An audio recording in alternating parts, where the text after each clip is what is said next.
In Psalm 39, David shows us when we're suffering under the curse of sin in this world, it makes us sad and even angry at God for the futility of this life. In verse 5 and in verse 11, he says, surely every man at his best is a mere breath. That word breath is the word hebel in Hebrew, and it's the same word used 30 times in the book of Ecclesiastes for vanity. David is frustrated with the vanity of this world, the fact that this world is so unfair and things are so random and out of our control, and it's so frustrating for David to be living his life and yet to be oppressed with so much suffering under the weight and curse of sin. And he's so filled with anger and frustration about this that he decides, I need to keep silent about this around other people. He says in verse 1, I will guard my ways that I may not sin with my tongue. I will guard my mouth as with a muzzle while the wicked are in my presence. So he wants to be careful that the anger of his heart doesn't come out as sin with his words, so that he's going around just complaining to everybody about God and how terrible life is and how unfair it is for him to be suffering. And he especially doesn't want to do that around wicked people, because that's just going to give them more reason not to believe in God. But David says in verse 2, I even refrained from speaking good things. And the idea may be he's so frustrated with God, he can't say anything good about him right now. So he doesn't want to speak bad about God because that would be sinful, but he doesn't want to speak good about him because that would be disingenuous. So David decided, I'm just not going to say anything. I'm going to keep all this anger and frustration on the inside. I'm not going to talk about it with good people. I'm not going to talk about it with bad people. But in the end, David found he couldn't do it. He had to say something. Verse 3, my heart was hot within me while I was musing, the fire burned, and then I just had to speak with my tongue. But the thing is, when David finally decided to speak about it and to complain, he brought his complaint to God.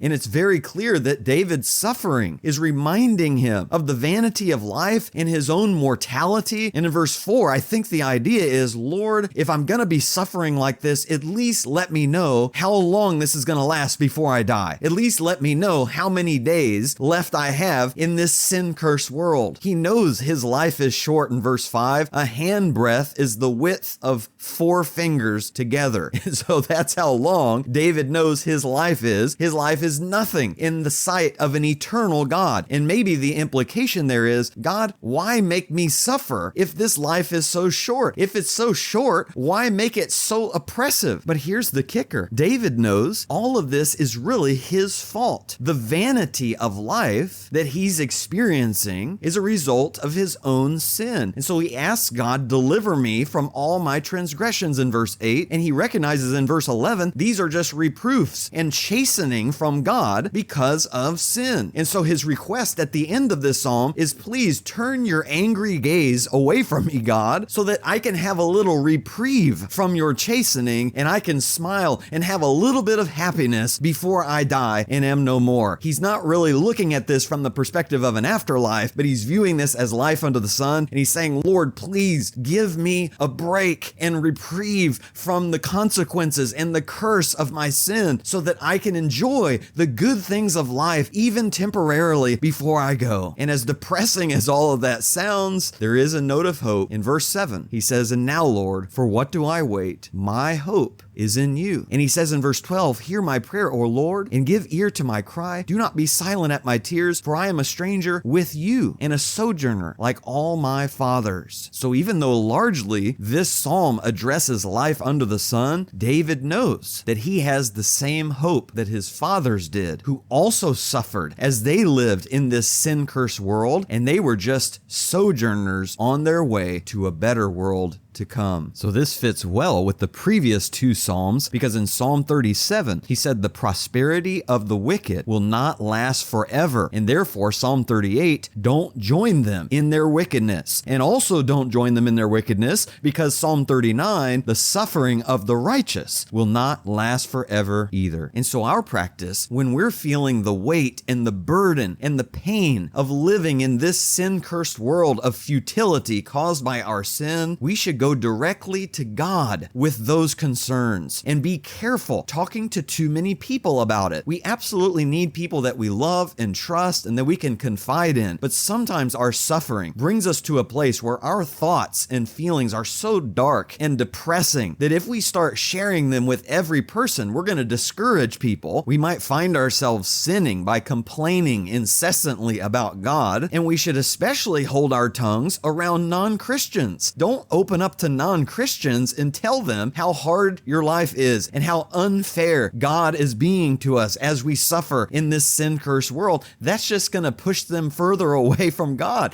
The best place to go with our anger and our frustration and even our depressing thoughts about death is to God. He's not threatened by our thoughts and feelings, no matter how dark they are. He understands, and He is the only one who can give us hope in the midst of our rawest emotions and deepest groanings over the futility of this life. And that's where prophecy comes in, because in Romans 8, Paul says in verse 20, the creation was subjected to futility, not willingly, but because of Him who subjected it. And in verse 22, he says, we know that the whole creation groans and suffers the pains of childbirth together until now. Paul acknowledges how hard and unfair it is to live in this sin-cursed world, not just for human beings, but even for the animals and the trees and all of creation groaning under the curse of sin. And yet, this chapter in Romans 8 is all about the hope that one day the curse of sin will be reversed in the resurrection, so that Paul can say in verse 18, I consider that the sufferings of this present time are not worthy to be compared with the glory that is to be revealed to us. And of course, that hope of the restoration of all things and the removal of all futility and vanity and suffering is only possible through the resurrection of Jesus. Because of His resurrection, our hope is in God. And we can take comfort in knowing no matter how much we suffer, we are ultimately just sojourners passing through to a better world to come. And so we praise God for being there to listen even to the darkest corners of our thoughts and feelings, and to send His Son to rescue us from futility, even though that futility was our fault. And so our prayer today is, Father, as I journey through this sin-cursed world with the tears of pain in my eyes, please hear my cries and see my tears and help me find joy in the good things You've blessed me with as I'm just a passing through.